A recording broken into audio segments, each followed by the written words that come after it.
خاتونە نەجیبەخانی جەلیزادەیە کچی مەلا محەممەدی کۆیە، یەکێ لە ئافرەتە ئازا و ئازادی خوازەکانی کورد.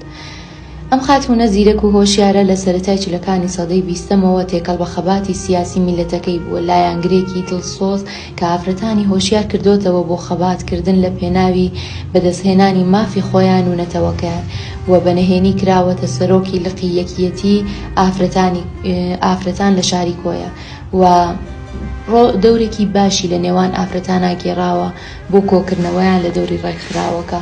باسی لێکراوە کاتە نەجیبەخان ڕایگەیاندووە ئافرەتان لە شوێنێک کۆ ببنەوە، گەرە و ئافرەتانە دەست بە هەویریش بوو بێتن یاخۆت کارێکی گرنگیشیان بوو بێت، جێیان هێشتووە بە دەم بانگهێشتەکەی نەجیبەخانەوە ڕۆشتون.